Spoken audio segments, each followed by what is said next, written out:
Ladies and gentlemen, welcome back to an all-new episode of the Bearded Biomed.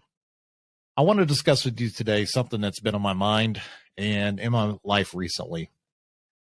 Where do you see yourself after burnout? In all fairness, our field is quite familiar with what burnout brings.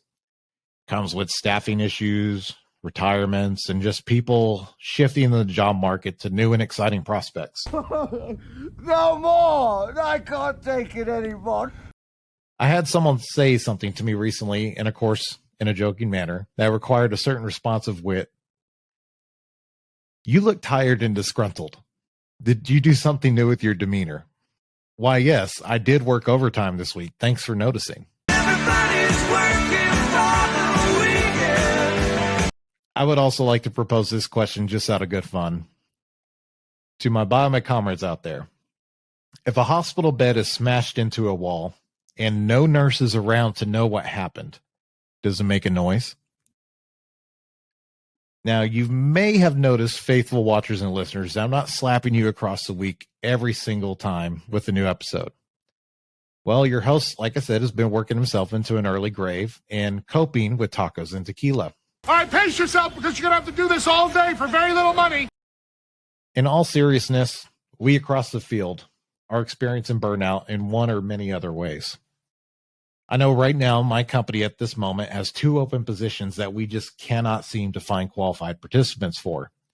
Andrea, prior guest from Children's Health, has not been able to fill their positions. I know other ISO companies, other facilities can't fill theirs.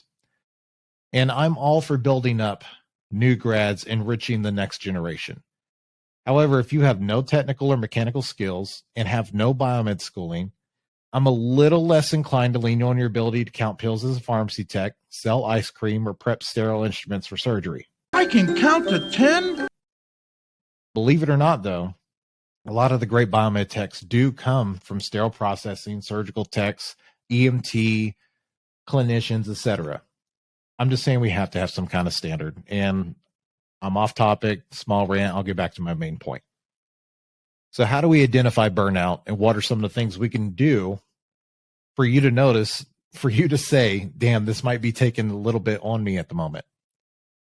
If you don't set an alarm anymore because you know your phone is going to go off, you might be burnout. If you don't go to the gym anymore because you know you've burned more calories stressing out or getting up and down all day, you might be burnout. If you don't bother doing what you love anymore because your abusive relationship with your work ethic tells you what you like, and you might be burned out. If you talk to people with a big grin while you're slowly contemplating stabbing yourself with your multimeter, you might be burnout. Anyway, you get the point, right?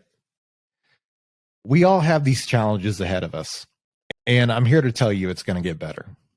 We are in this profession because we love making an impact in the lives of others and keeping those little cogs turning, telling nurses to plug crap in. I mean, ensuring patient safety.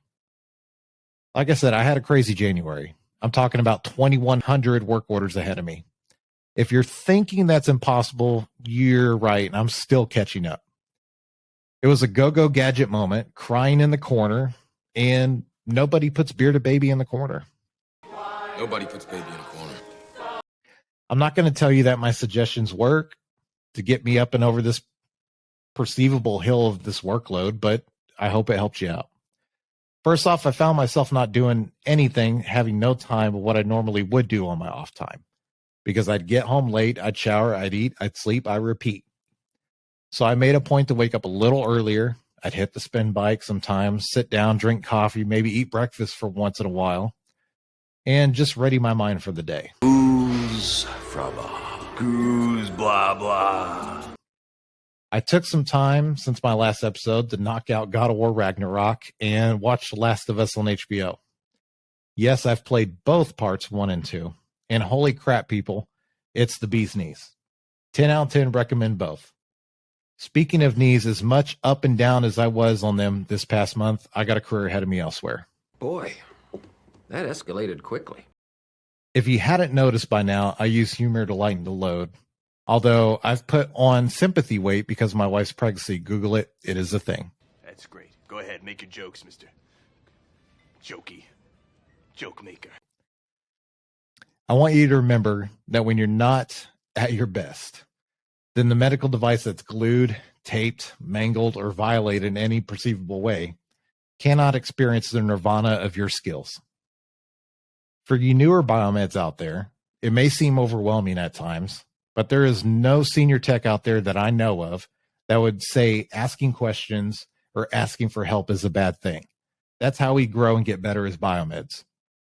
Find yourself an outlet to release or express yourself, whether it's exercise, reading, movies, music, food, maybe a bearded podcast.